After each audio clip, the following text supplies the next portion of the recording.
بسم الله الرحمن الرحيم الحمد لله رب العالمين وصلى الله تعالى سيدنا محمد أشرف الأنبياء والمرسلين وعلى آله وصحبه ومن والاه إلى يوم الدين وتتعلم التعليم وتذكر التذكير نفع الانتفاع والإفادة الاستفادة والحث على تمسك بكتاب الله سنة رسوله صلى الله عليه وآله وصحبه وسلم والدعاء إلى الهدى والدلال إلى الخير ابتغاء وجه الله ومرضاته قربه وثوابه سبحانه وتعالى.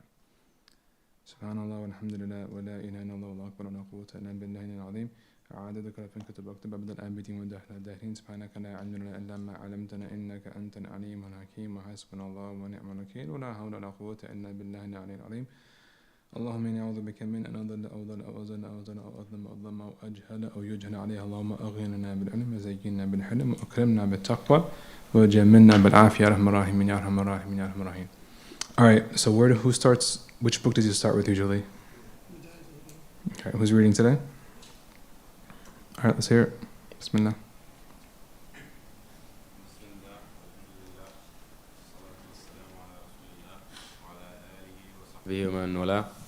We're reading from Bidayatul Hidayah by Imam Al-Ghazali, page 36, the etiquette of ritual bath for the removal of major ritual impurity. If you have entered a state of ritual impurity by having a wet dream or sexual intercourse, carry the basin of water to the wash place. Before washing anything, wash your hands 3 times, then remove any impurities from your body. Perform regular ablution for prayer as described above, with all the supplications and prayers, postponing only the washing of your feet as not to waste water.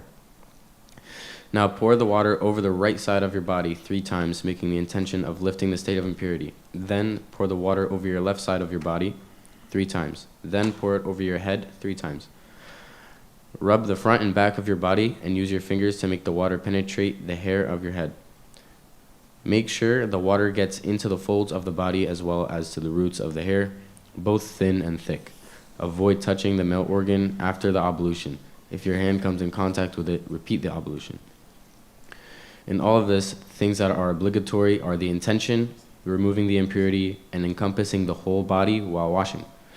The obligatory parts of the ablution are washing the face, washing the arms, including the elbows, wiping part of the head, and washing the feet, including the ankles. Each of these actions are to be carried out at one time, with intention and in proper order. The rest of the actions in the ablution and ritual bath are confirmed sunnahs. Their benefits many and their rewards great. Whoever dismisses them loses out. In fact, he puts his obligatory acts at risk, for the voluntary acts make up for deficiencies in the obligatory. The author, Imam Ghazali, is talking today about the etiquettes of making the obligatory ghusl, the ritual bath as he translates it into English, which is a way of removing major ritual impurity from one's body. And so the means or the way someone enters major ritual impurity, or what's called the hadath al-akbar in Arabic, is something you guys, if you have not already covered in your fiqh class, you will cover it then. Most of it, the main reasons that one comes into this are, for example, if one is intimate with their spouse, if one, for example, has a nocturnal emission, or if one, for example, she ends her menstrual cycle, or she ends her postnatal bleeding. Okay? And so once someone has entered a state of major ritual impurity, they have to remove that before they can worship Allah Ta'ala. Okay? Before they can worship Allah Ta'ala, before they can perform other actions that you cannot perform if you have major ritual impurity on you. So he says in the book, once you have entered it, okay, bring the water to the wash place, wash your hands 3 times before you enter it into the basin. Tamam. Then he says, remove any impurities from your body. So the nature of entering a state of major ritual impurity is that oftentimes it's because of something that has left your body, some sort of filth. Okay? In all the means that we mentioned earlier, okay, usually something leaves your body. Okay?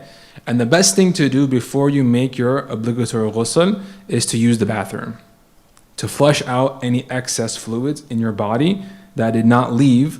Because if you don't do that, what will happen is, for example, you might make your ghusl, and then sometime later, any excess fluid in your system might leave, and then what do you have to do?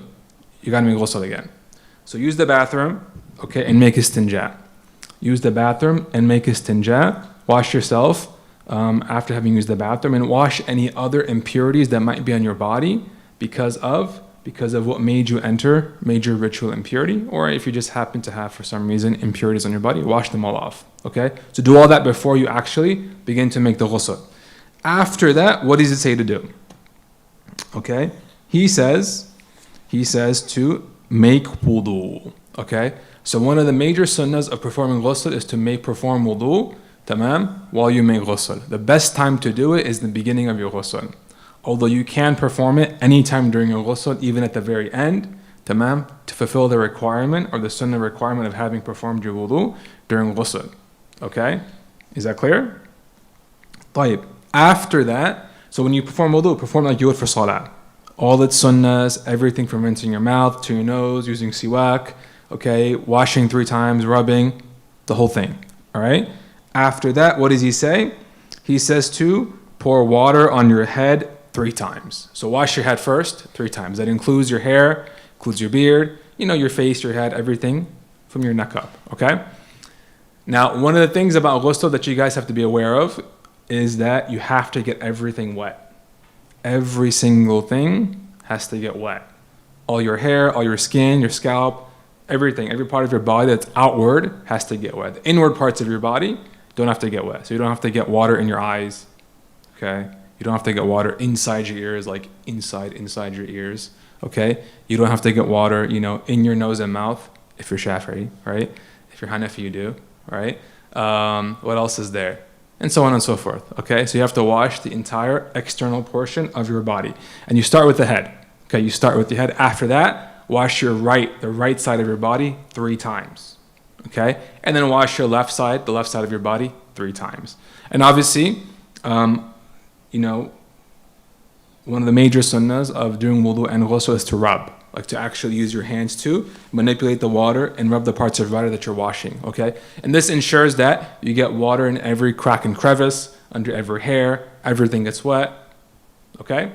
Now, obviously, you might not be able to reach every part of your body. You might not be able to reach your back, but just try your best and go from there, okay? So make sure every part of your body gets wet, okay? This includes, for example, your belly button, inside your belly button, okay? This includes, under your arms, anything else you might have, any folds, any, joints, get it all wet, okay?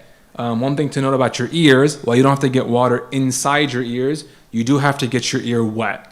So either, cup some water in your hand and do that, so the water, floods inside your ear and washes it, or put your head up to the shower or whatever you want to do, pour water if you want, okay? The point is, your ear still has to get wet. Okay? Is that clear? Excellent. All right. Then he says, the etiquette of the dry ablution. well, hold on a second. Okay, my bad. All right.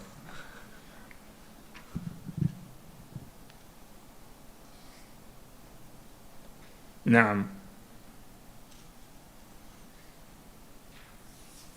All right, so one thing to make sure those of you all, so he says avoid touching, your private parts after the ablution. If your hand comes in contact with it, repeat the ablution. All right, meaning, some of the scholars say touching your private part makes you lose your wudu. So if you do your wudu in the beginning of your ghusl, and then through the course of your ghusl you touch your private part, whether you're a male or a female, he says specifically the male organ. That's because, he's assuming the reader is a male. But it stands for women as well. If someone touches their private parts and they lose their wudu, they have to make the wudu again, obviously, right? Before they can pray, okay? So at the end of their ghusl. All right? Okay, excellent.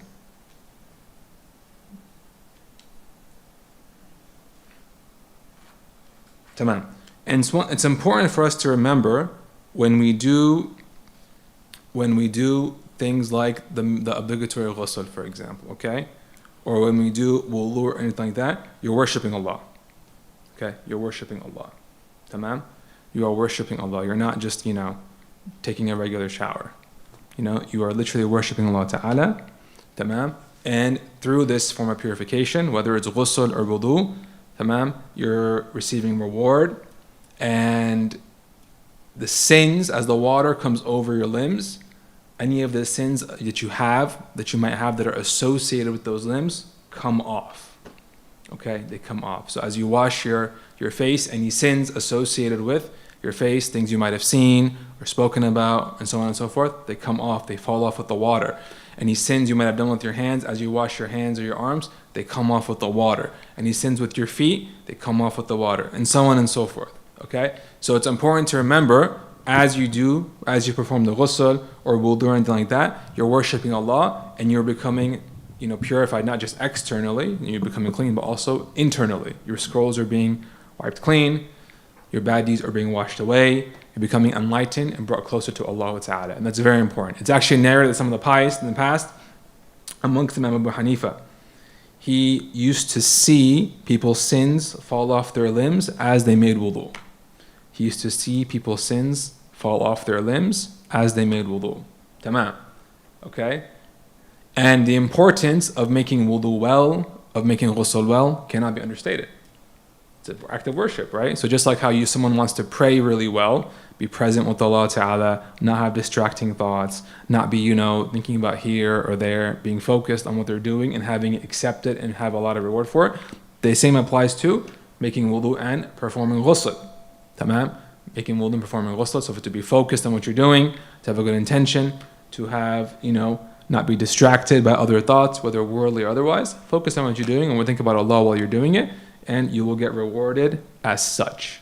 Okay? It's narrated that Imam al-Shafi'i, the great scholar who you all know and love, when he passed away,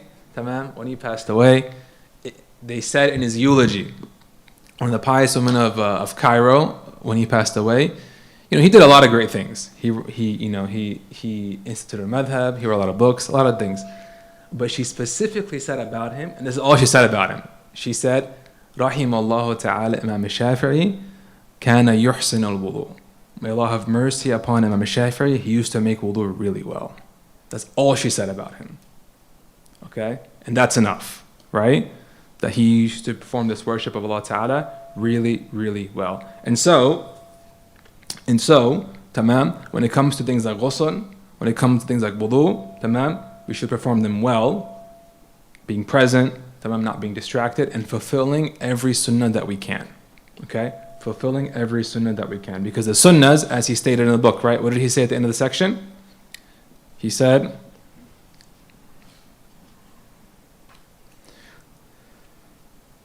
the rest of the actions in the ablution and ritual bath are confirmed sunnahs, their benefits many and their reward great. Whoever dismisses them loses out.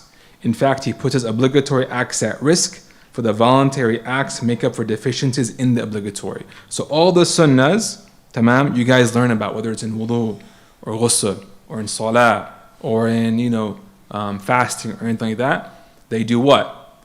They make up any deficiencies in your obligatory action. And none of them are trivial. There's no such thing as a small sunnah. There's no such thing as a small sunnah. Okay? They're all great. They're all great, and they all have rewards associated with them and benefits associated with them. So one shouldn't neglect them. Okay? One shouldn't neglect them, because at the end of the day, you're just neglecting reward that you could otherwise be getting. Okay? There's a saying they say, من تساهل تمام بالآداب فقد تساهل بالسنن ومن تساهل بالسنن فقد تساهل بالفروض. And the person who is neglectful of the etiquettes of specific actions of the Muslim, they will eventually become neglectful of the sunnahs. And the person who becomes neglectful of the sunnahs will eventually become neglectful of what? The obligatory actions. Right? Right? Yeah. So, if you are neglectful of the small things, you will only eventually become neglectful of what? The big and major things. And that's scary, right? That's scary. That's very scary. No one wants to be someone who no longer prays, or no longer fasts, or no longer pays zakat, or no longer guards what their eyes see, or guards what their ears hear, or guards what their hands do, or what their tongue says. And so, tamam, to be cognizant and conscious of performing the small things leads to someone being what? Cognizant and conscious of staying away from what's haram and doing what's obligatory. Okay? There was a scholar in Yemen, a teacher in Yemen, one of the shuyukh of Yemen. He said to his students, tamam, he gave his students 3 rules. Tamam? he gave his students 3 rules, okay? And 3 principles to follow in their life for them to reach Allah Ta'ala. Tamam.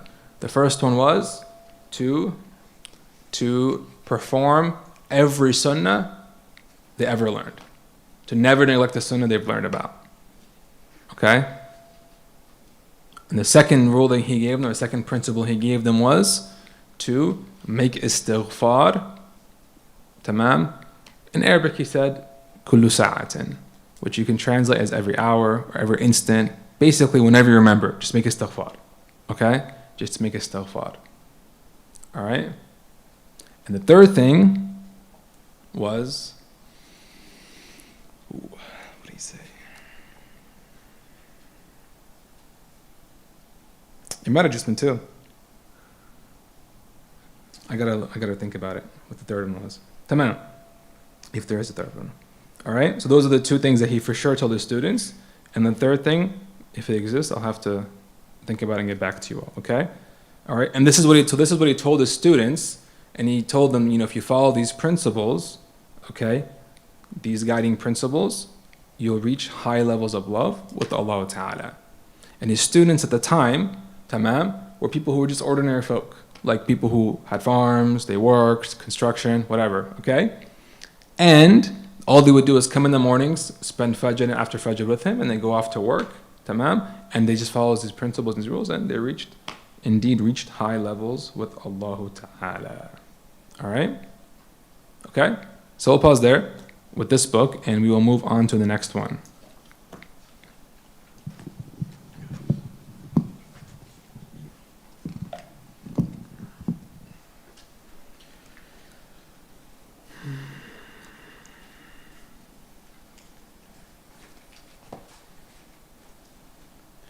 Bismillahir Rahmanir Rahim. Alhamdulillah Rabbil Alameen. Allahumma salli ala Sayyidina Muhammadin wa ala alihi wa sahbihi wa sallam. We're reading The 4 Circles by Habib Abdul Rahman Balfaqih, and we're on page 70. As stated earlier, the central point of the circle of Islam is the utterance of the 2 testimonies. The circle continues to expand under the impulse of the details within the sum, the performance of the prescribed rules and acts, the clarification of one's belief through sound reflection, and the understanding of logical proof. Thus, in accordance with the meanings contained in the 2 testimonies and deployed in the details of religion, Islam and Iman will increase, which means submission to God and returning to Him by knowledge and by action at all times and in every circumstance. He who finds that his good works neither increase his faith nor strengthen his certitude, let him know that this is because his works are defective and his effort is meager, owing to a lack of sincerity and truthfulness in his intention, or it may be to an ailment in his heart that has corrupted it so as to spoil his works.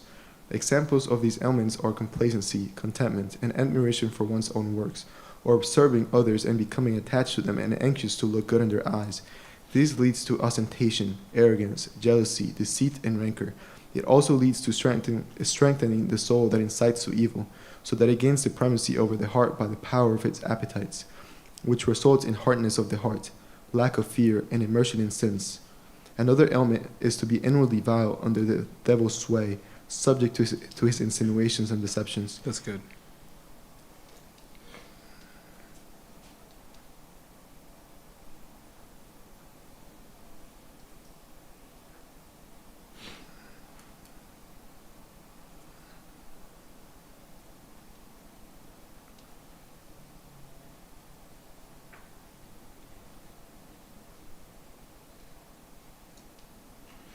Okay, so he's talking now about the circle of what? The circle of Islam. Tamam? The circle of Islam. Tamam. And he says to enter the circle, or what this, the focal point of the circle is what? Is to say the shahadatain. The 2 testimonies of faith. Okay? So one doesn't become Muslim unless they say that, right? Okay, one doesn't become Muslim unless they say the two testimonies of faith, right? Right? Yeah, right? So you have to say the 2 testimonies of faith, right? To what? To enter Islam. To enter Islam. So the focal point of this circle is that. So once someone enters Islam, tamam, or in the case of someone born into Islam, they still say it, right? Someone who's born into them still says a testimony of faith several times in their life, even while they're a child. So that's the focal point, because that's how you enter Islam and enter this religion. And then he says the circle expands. So the more someone performs good deeds, the more someone increases in their submission to Allah Ta'ala, the more someone, how does he phrase it? Look, he says, this circle continues to expand under the impulse of the details within the sum, the performance of the prescribed rules and acts, the clarification of one's beliefs through sound reflection, and the understanding of logical proof. So he's saying basically, tamam, is that through increase in good deeds, through increase in your, contemplation of the signs of Allah Ta'ala, for example, and your increase in faith, then this circle will slowly what? Expand. Okay? It will slowly expand. All right? So, the increase in faith comes down to what? Good deeds, right? It comes down to good deeds. Because even contemplation and reflection upon Allah's signs is what? It's an action, right?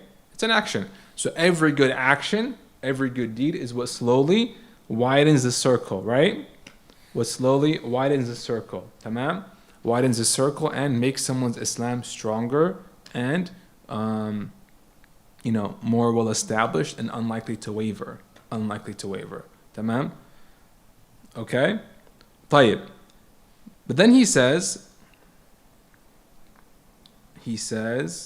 tamam.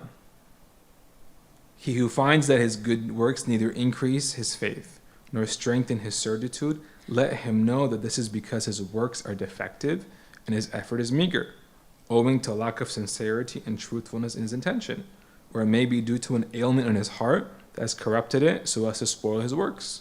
Examples of these ailments are complacency, contentment, and admiration for one's own works, or observing others and becoming attached to them and anxious to look good in their eyes. This leads to ostentation, arrogance, jealousy, deceit, and rancor. It also leads to strengthening the soul that incites to evil, the part of yourself that incites to evil, meaning, okay? So that it gains supremacy over the heart by the power of its appetites, which results in hardness of the heart, lack of fear, and immersion in sins.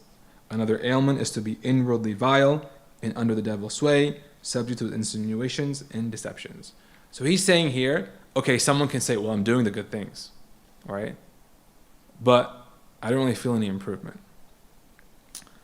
Well, the first question is, how do you know you're not feeling improvement? How do you measure growth? Do you feel growth?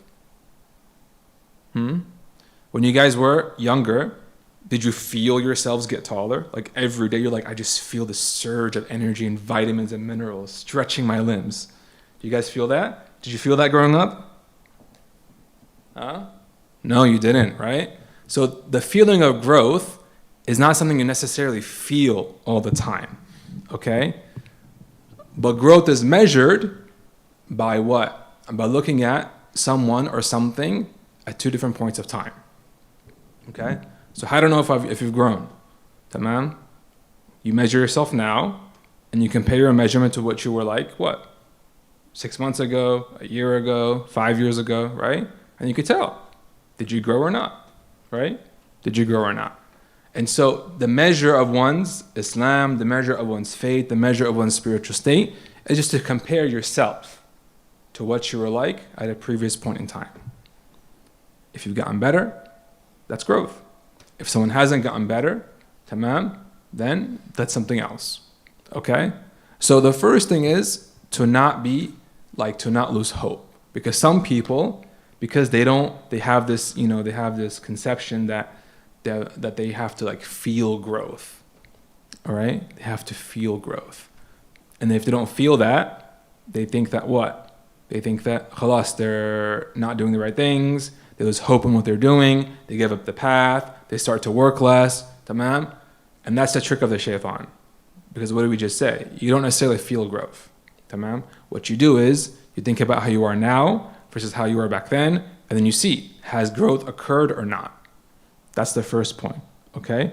The second point is to always, when you're measuring your growth, compare yourself to whom? To your friend.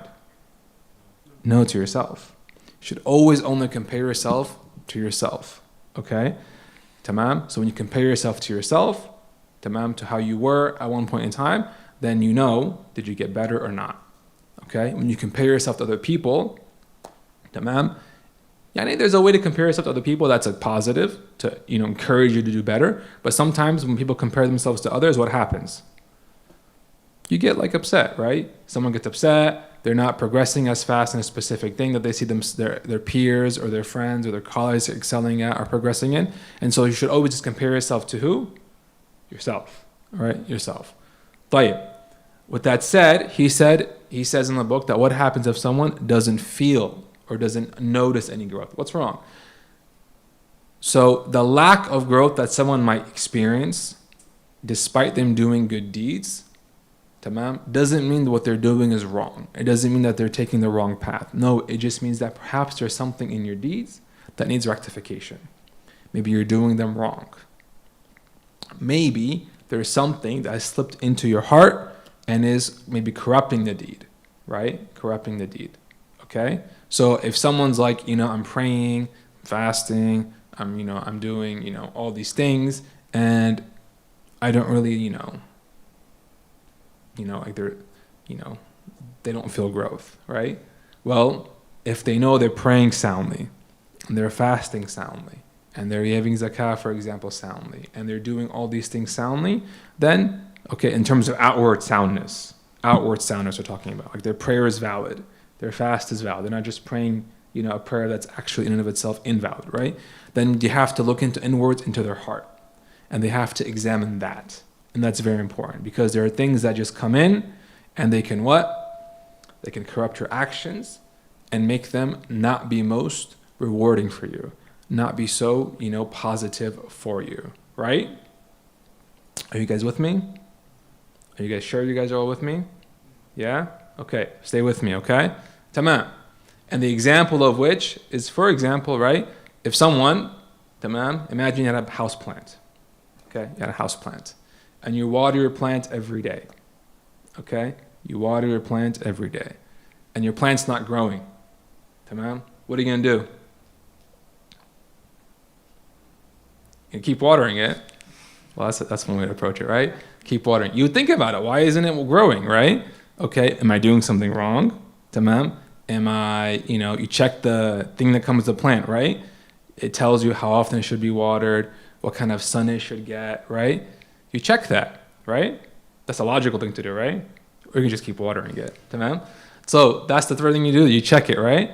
Okay, if you're doing what it tells you, then what do you think? Well, what's wrong? Tamam, why isn't it growing? Maybe the plant's sick, right? Maybe the plant's sick, okay? So how did it get sick? Who knows? But you got to fix the sickness, right? Or maybe there's something in the water that's bothering it that made it sick, right? The point is you start to investigate, okay? And so similarly, you investigate your heart. What's going on? Tamam? Is there something that's in your heart that's corrupting your actions? Is there something that's in your heart that's leading you, to not make the most or not benefit as much as you can from this water that you're pouring on the plant that is your heart? Does that make sense? You guys all follow me? Yeah. It requires some honesty. It requires some accountability. It requires some reflection. Tamam? And then after that, you start to figure out what it could be, and you start just pulling out those things little by little, and you treat them in the way that the scholars have taught us to treat our spiritual ailments. Okay? Give me 1 second.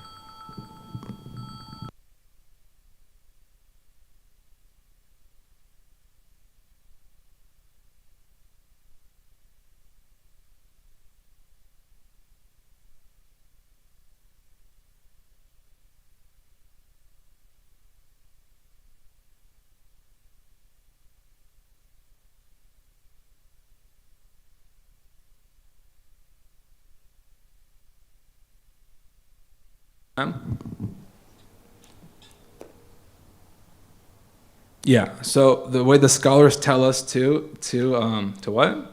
To diagnose and to treat ourselves, right? So when he talks about, for example, this leads to ostentation, arrogance, jealousy, deceit, and rancor, right? All these things are discussed in what? Where are they discussed? In the books of the scholars of Islam, right? They talk about how to address all these diseases of the heart. In Beginning of Guidance, it talks about it, right? In the book you guys covered last year, do you guys remember which book you guys covered last year that talks about it? Year 2 students. Agenda to Change Our Condition talks about it a little bit. What else?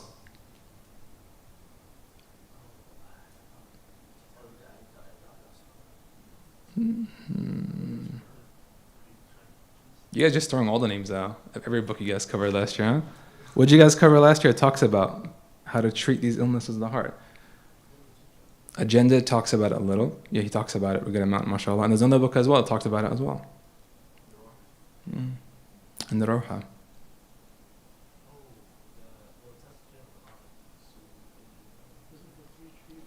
The treatises, right? Good Manners, right? You guys covered the book Good Manners. He talks about it in there as well. There's a chapter where he talks about how to address these conditions as well. Okay? All right. So we'll stop there, inshallah, and move on to the next book.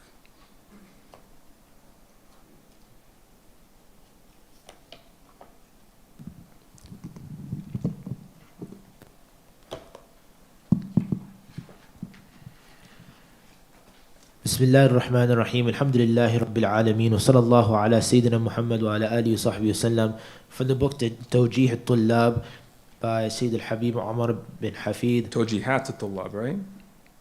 توجيهات الطلاب by Sayyid al-Habib Umar bin Hafid حفظه الله تعالى.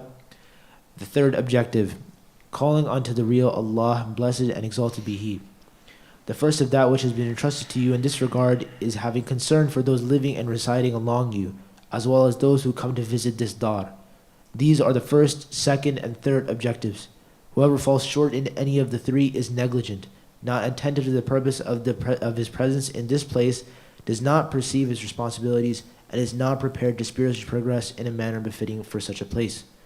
It is not sufficient for one to solely devote oneself to attaining knowledge, nor is it enough for one to be aware of the issue of purifying the heart whilst being negligent in regards to seeking knowledge. Nor does it suffice to learn how to learn how to purify the heart whilst being neglectful in regards to calling to Allah, which is your duty with those present and participating with you in the dar. Many of your brothers need a word of comfort. Many of them need help. Many of them need encouragement. Many of them need inspiration. Many of them need to be checked upon. Many of them need to be understood. Many of them need to have someone to share their concerns with. Many of them need to rise from the state that they are in to that which is higher. And many of them need to solve a problem which is very easy for one of you to solve. Many of them have emotional problems which could be resolved if the spirit of brotherhood were around them. As soon as they feel that spirit, these problems are resolved. However, he who is I need, However, he who finds good people as individuals that turn away from him and are too busy with their own affairs. For this reason, a newcomer arrives and months pass by, yet he is still a newcomer. In the aspect of the spiritual wayfaring, suluk, there is still no softening and refining of his character. In the aspect of his mentality, there is still no apparent spiritual insight. Yeah, give me a second.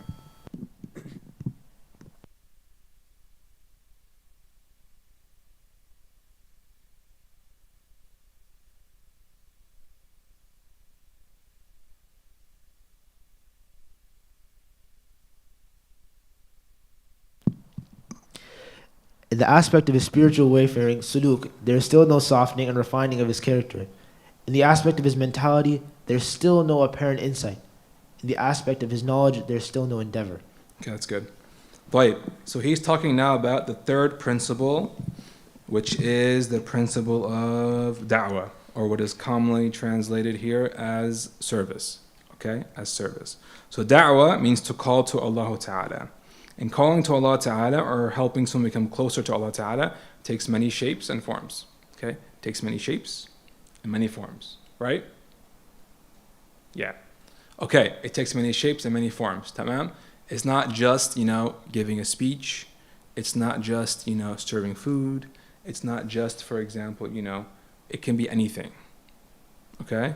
It can be anything. Because the obstacles people have to bring them to Allah Ta'ala okay, the things they are, they are wrestling with, okay, that are masking them from God, for preventing them from becoming Muslim, preventing them from becoming practicing if they're already a Muslim, or preventing them from practicing better if they already are practicing. All those things there are many things, right? There's so many different things that could be preventing them. And so the means to call someone to Allah Ta'ala are also, many.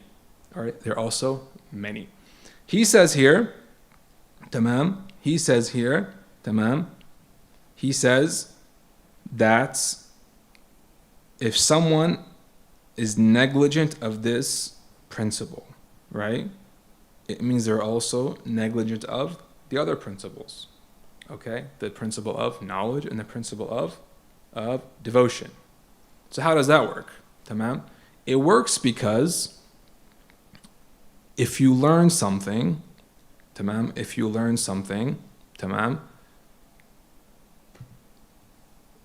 you learn about something here, about religion, okay, about Islam, about what Allah Ta'ala wants from the believers, there is a responsibility to relay it. Okay, there is a responsibility to relay it. Okay? And that relaying of the knowledge is what separates, Muslims from non-Muslims, aren't it? There are non-Muslims you'll meet, who have what? They've studied Islam really well. Really well. But what separates them from Muslims that have studied Islam is what? They don't practice what they've learned, and they don't relay it. They don't spread the message of God. Whereas Muslims that have studied Islam do what? They practice it, and they spread the message of God. Right? You guys follow? Yeah. There's someone,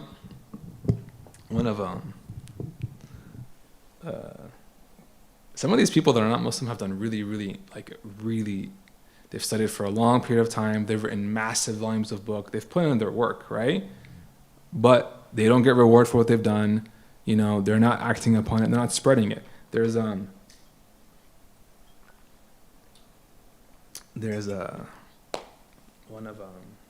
of the teachers was telling me he met someone once. Right? He met someone once who was not Muslim, who was like a student and like a graduate student or something like that at some university in Islamic studies. And this person was telling him that they read a book. There's this book called Sir A'lam al-Nubala. Okay? It's a collection of biographies. This author, he wrote a giant encyclopedia of biographies. I think it's like 30 volumes. Okay? Like it would like fill one of those shelves completely, from end to end. All right? Yeah, it's a really big book. So this person is telling him, right? He's not Muslim. He's read the book cover to cover twice. Tamam? He's read this book, tamam, cover to cover twice. Okay? A giant encyclopedia of all the major biographies of the major figures of Islam. Twice. Tamam? How many Muslims do that? Right? This guy did it. Well, the point is, right? The point is that just accruing knowledge in reading books in and of itself isn't necessarily something that's going to bring someone closer to Allah Ta'ala. And the proof of it is that there are so many people out there that have studied this religion to great degrees. Okay? But they're not even Muslim. Okay? They're not even Muslim. Right? So, that's what he means. That's the first point. The second point is that devotion, the second principle, comes down to what? Do you guys remember? He's talking about what? Removing bad traits from your heart and adorning your heart with what? Prophetic traits, right? But if someone has no concern for the rest of humanity, okay, about them not being Muslim and bringing them to Islam or helping other believers, has that person's heart been filled with all the prophetic traits? They still have work to do, right? And so by not being concerned with this third principle, he's saying it's almost like there's a negligence of the other two principles as well, okay? there's a negligence of the other two principles of Allah. Because the prophets were sent here to spread the message of God, to spread the message of Allah Ta'ala. And so to have emulation of them, complete emulation of them means what? A concern with spreading His message as well. Okay? The prophets didn't come, they didn't just learn and then just lock themselves up into their room in seclusion and just worship Allah by themselves. No, they went out and they spread His message and helped humanity. Tamam. So that's what he's saying. So he's saying that this principle is incredibly important. Tamam.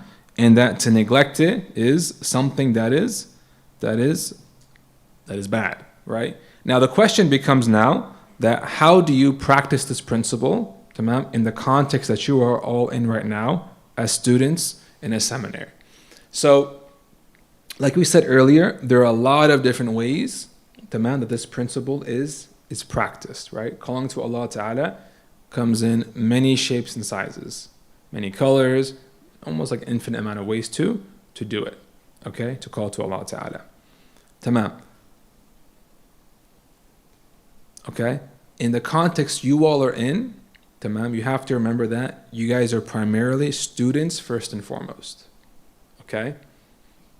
You are students first and foremost. Which means, if someone's like, okay, well, I'm going to act on the principle of service, I'm going to go, and I'm going to go volunteer at this place, or serve X amount of people, or go and talk to about people about Islam, and all that comes at the expense of the classes they have to attend, the homework they have to do, you know, like the devotion they have to perform, like the adhkar in the morning and the evening, okay? If that were to happen, tamam, is that person actually doing a good thing?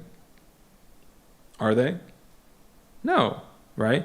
Just like how if someone is like a father or a mother and they're so committed to da'wah, but it comes at the neglect of their children. They don't fulfill the responsibilities their spouse has on them or their child has on them, right? Their house is in neglect, right? The raising of their children, taking care of them is all being neglected. Is that person doing a good thing? No. So there's a balancing act, right? You have to balance all the responsibilities you have on your shoulders, okay? All the responsibilities you have on your shoulders. And your fulfillment of the obligation of calling to Allah Ta'ala will depend on, or how you fulfill it, I should say, is dependent upon many things. Who you are as an individual, meaning what other responsibilities you have on you, what talents you have, okay, what skills you have, and also the opportunities that present themselves to you, okay? So with that said, for you all as students, okay, calling to Allah Ta'ala, tamam, comes in forms such as, you know, assisting in the general running of Maqasid as it's asked of you all. So you guys know, for example, they'll ask you all sometimes, people to help out with, like, you know, at major events or the weekly events, people to help out with cleaning or, like, you know, tidying up here and there, okay? All right? All that is part of da'wah, okay? All that is part of da'wah. It's part of service, okay? You're just helping serve the community and serve the ummah by keeping this place running well, keeping the gatherings functioning well, tamam, and, you know, general maintenance of it, right? Secondly, it comes as well in having a general intention of da'wah in all of your daily actions, okay? In all of your daily actions. So you guys are full-time students of knowledge here in a seminary. There are people that come here, tamam, who pray here, who attend gatherings, who may not have studied a day in their lives, okay? There are people who perhaps, you know, they might not even know what's obligatory upon them or how to pray properly, but they come anyway, right? And so when you all are here in your day-to-day actions, to intend to be a role model for them, to intend to teach them through your just general practice day-to-day, okay, that's what? That's a form of service, a form of calling people to Allah Ta'ala, okay? Praying for people as well as a form of calling to Allah Ta'ala. That's the most important part. At the end of the day, Allah Ta'ala is the one that changes people's hearts and moves them from state to state. Tamam. So praying for them, the general community, all of humanity, praying for them is one of the biggest ways to call to Allah Ta'ala. Okay? طيب. Lastly, you guys have an obligation to da'wah, or you guys have an opportunity to serve as well by serving each other. Okay? By serving each other. Okay? each other as students, each other as as roommates, as friends. Okay, that's also tamam, a way to call to Allah Ta'ala. Okay, because ultimately you guys live with each other, you guys see each other often, right? So you notice someone's down, someone's something's bothering them, giving them a smile, talking to them, helping them up when they fall. Okay, all these things are what? Are ways to call to Allah Ta'ala. So being there for each other, having bonds of brotherhood and sisterhood are very important as well in our way of service. To serve each other, to serve, the other students as well is very important. Now what that means though is that again, the level of service and the shape and form it takes comes down to what? What do we say? Yourself as an individual, your skills, your talents, and your opportunities, okay? Someone who can't swim isn't expected to save someone who's drowning, right? In fact, if that person goes out and starts to save the drowning person, what's going to happen? Now we got 2 drowning people. What are we going to do now? Okay? So, the point is, right, you have to know, tamam, how you can help. Tamam? And if you're in over your head, don't go start drowning. Okay? Get someone else who knows how to swim to go swim out there and save that drowning person. And that's also a form of da'wah, because if it wasn't for you, tamam, no one would have told a lifeguard, right? No one would have told the lifeguard. Okay? Is that clear? Are there any questions? Yes. What is the difference between khidmah and da'wah? Da'wah is calling to Allah Ta'ala. Okay? That's what it means. Khidmah means, linguistically, it means service. Like just to serve someone. Okay, so even like, you can hire someone to do something for you, to serve you. You'd call that khidmah. You've hired them like for money. Okay? But they're not necessarily calling to Allah Ta'ala. Okay? They're just doing it because it's their job. Yeah.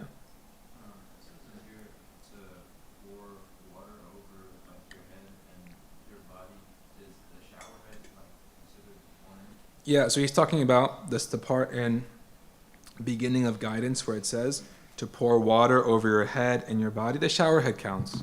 Yeah. Yeah, it counts. Okay? Any other questions? Yes. So it says, which book are you looking at? Okay.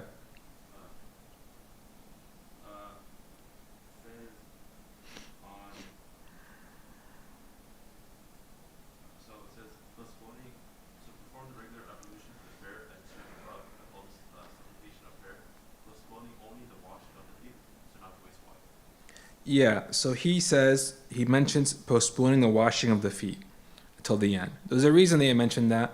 One of it, he says to not waste water, right?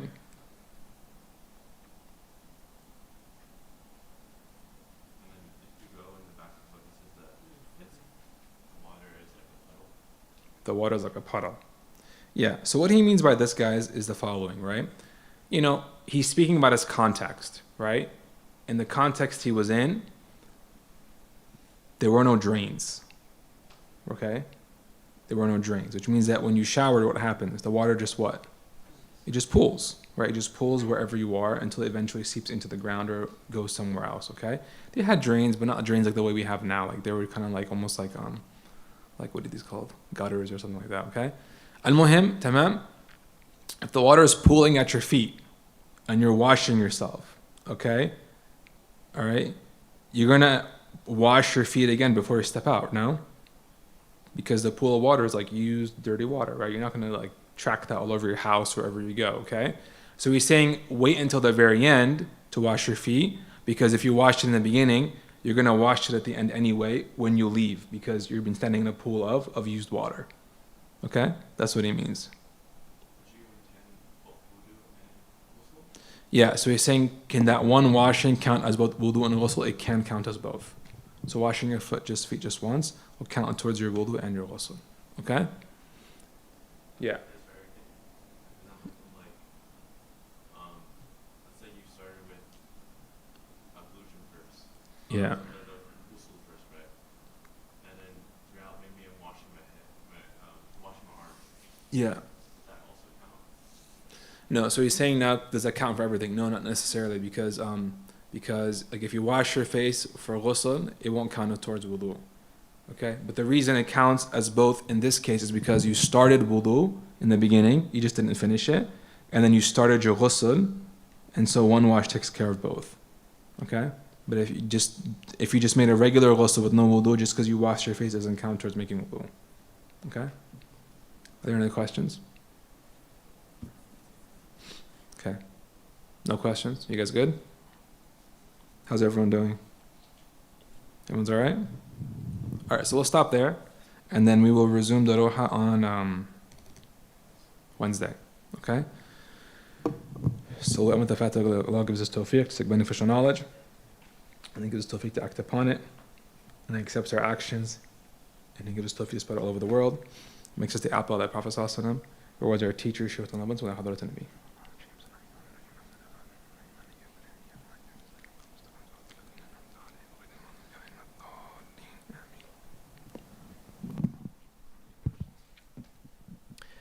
ربنا انفعنا بما علمتنا ربي علمنا الذي ينفعنا ربي فقنا وفقه أهلنا وقرابة لنا في ديننا ما أهل قدر ينثى وذكر ربي وفقنا ووفقهم لما ترتدي قولا وفعلا كرما وارزق كل حلالا دائما وأخل أتقياء علماء نحظى بالخير ونكفى كل شر ربنا واصلح لنا كل شؤون وأقر بالرضا من كل عيون واقضي عنا ربنا كل الديون قبل أن تأتينا رسل المنون واغفر استرا أكرما ستر وصلاة الله تغشى المصطفى من إلى الحق دعانا والوفاء بكتاب فيه للناس شفاء وعلى آل كرام شرفاء وعلى صحبه مصابه الغرار اللهم اهدنا بهداك واجعلنا ممن يسارع في رضاك ولا تولينا وليا سواك ولا تجعلنا ممن خالف أمرك وعصاك وحسبنا الله ونعم الوكيل ولا حول ولا قوة إلا بالله العلي العظيم وصلى الله على سيدنا محمد وعلى آله وصحبه وسلم